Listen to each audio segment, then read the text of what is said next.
ಒಂದೇ ಒಂದು ಸಂದರ್ಭ, ಯಾವ ಸಂದರ್ಭ, ನಾನು ಯಡಿಯೂರಪ್ಪನವರು ಮುಖ್ಯಮಂತ್ರಿ ಆಗಬೇಕು ಅಂತೇಳಿ ನೇರವಾಗಿ ಕ್ಷೇತ್ರದ ಜನತೆಗೂ ತಿಳಿಸ್ದೆ.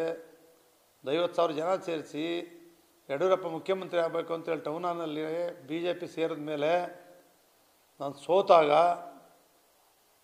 ಯಡಿಯೂರಪ್ಪನವರು ಗೃಹ ಮಂಡಳಿ ಅಧ್ಯಕ್ಷನ ಮಾಡಿದಾಗ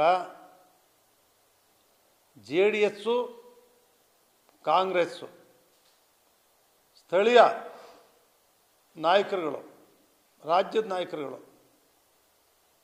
ಆ ಗೃಹ ಮಂಡಳಿ ಮಾಡ್ತಕ್ಕಂಥ ಬಡಾವಣೆಗಳನ್ನು ಮಾಡಿಸ್ಬಾರ್ದು ಅಂತೇಳಿ ತನಿಖೆಗೆ ಹಾಕ್ಸಿದ್ಬಿಟ್ರೆ ಗೃಹ ಮಂಡಳಿ ಅಧ್ಯಕ್ಷನಾಗಿದ್ದಾಗ JDS ಮತ್ತು ಕಾಂಗ್ರೆಸ್ಸು ನೀವಿಬ್ಬರೂ ಸೇರ್ಕೊಂಡು ನಮ್ಮ BJPಗೆ ಹೋದೆ ಅಂತೇಳಿ ನೀವು ಮಾಡಿದ್ದೀರಿ.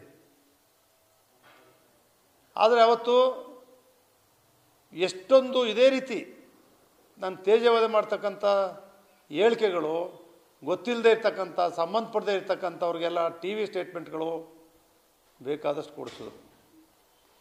ಆದರೆ ನಮ್ಮ ರೈತರು GT ದೇವೇಗೌಡರು ಏನು ಅಂತ ಗೊತ್ತಿರೋದ್ರಿಂದ ಅವ್ರು ಯಾರೂ ಕೂಡ ಯಾವುದೇ ತನಿಖೆಗಳಲ್ಲೂ ಕೂಡ ಮಾಡಿಸಿದ್ರು ಕೂಡ ನಾನು ನಿಮ್ಮ ಕೈಲಿ ಫೋನ್ ಮಾಡಿಸಿಲ್ಲ.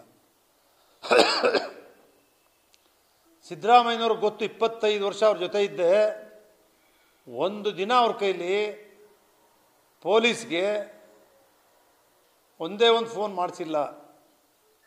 ಕುಮಾರಸ್ವಾಮಿ ಅವ್ರ ಕೈಲಿ ನಾನು ಒಂದೇ ಒಂದು ಫೋನು, ನಾನು ಕಂಪ್ಲೇಂಟ್ ಮಾಡ್ತಾವ್ರು ಕಾಂಗ್ರೆಸ್ನವರು ಅಂತ ಎದುರಿ ನಾನು ರಕ್ಷಣೆ ಮಾಡಿ ಅಂತ ನಾನು ಯಾವತ್ತೂ ಹೇಳಿಲ್ಲ.